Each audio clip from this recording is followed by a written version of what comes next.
श्रीराम समर्थ. ब्रह्मानंदं परमसुखदं केवलं ज्ञानमूर्तिं द्वन्द्वातीतं गगनसदृशं तत्त्वमस्यादिलक्ष्यम् एकं नित्यं विमलमचलं सर्वधी साक्षिभूतं भावातीतं त्रिगुणरहितं सद्गुरुं तं नमामि. भगवान गुरुदेव, आपल्या चरणकमली आमचे शतशः प्रणाम असोत. आम्हा संसारी लोकांच्या आत्मकल्याणासाठी अहोरात्र झटणे हेच आपले जीवनचरित्र होय. आम्ही आपले खरे मानसपुत्र आहोत. आपण भगवंताचे नामधन आमच्यासाठी ठेवले आहे. त्या नामात गोडी उत्पन्न व्हावी आणि आमचे मन नामात रंगून जावे, हीच आमची आपल्या चरणी एकमेव प्रार्थना आहे. जय जय रघुवीर समर्थ.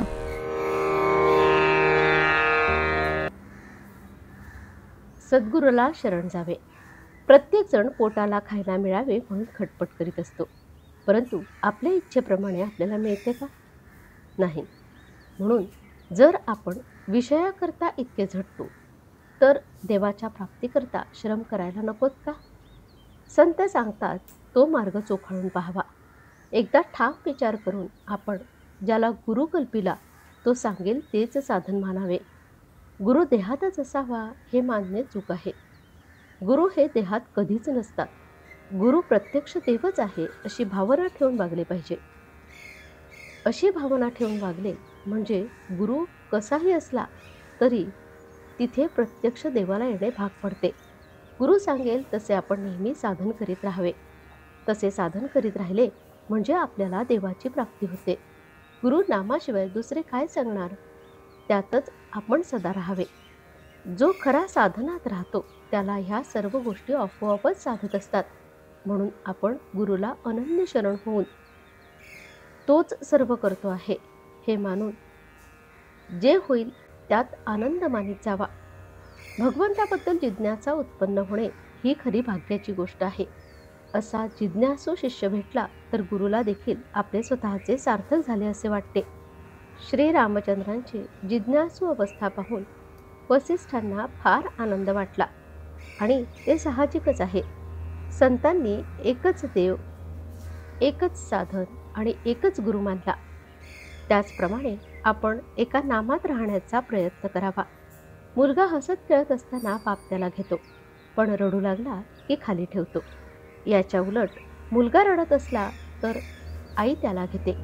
हाच देवामध्ये आणि संतांमध्ये फरक आहे. बर्फामधले पाणी काढले तर काहीच उरत नाही. त्याप्रमाणे संतांमधले भगवंताचे प्रेम जर काढून टाकले तर त्यामध्ये मग काहीच उरत नाही. साधन करण्याचे कष्ट न होता वस्तू साध्य करून घेण्याचा मार्ग म्हणजे सत्संगती हा होय. आपल्या मनावर संगतीचा फार परिणाम होतो. नुसता हेतू काम करीत नसून संगत काम करते. संगत दोन प्रकारची आहे, घातक आणि उत्तम. विषयी माणसाची संगत ही घातक होय आणि सत्संग ही उत्तम होय. सत्संगतीमध्ये असताना आपल्या ठिकाणी दोष आहे असे ज्याला कळेल तो लवकर सुधारेल. आपण ज्या सत्पुरुषाकडे जातो त्याने सांगितलेले मनापासून आचरणामध्ये आणण्याचा प्रयत्न केला तरच त्याच्याशी खरी संगत केली असे म्हणावे. संतांची प्रचिती पाहणे म्हणजे आपले प्रपंचातले काम मनासारखे होणे हे नव्हे. ज्या घटकेला आपली चित्तशुद्धी होते त्या घटकेला संतांची खरी प्रचिती आली असे समजावे. आजचे बोधवचन संतांना ओळखण्यासाठी अनुसंधानाशिवाय दुसरे साधन नाही. जानकी जीवन स्मरण. जय जय राम. श्रीराम समर्थ.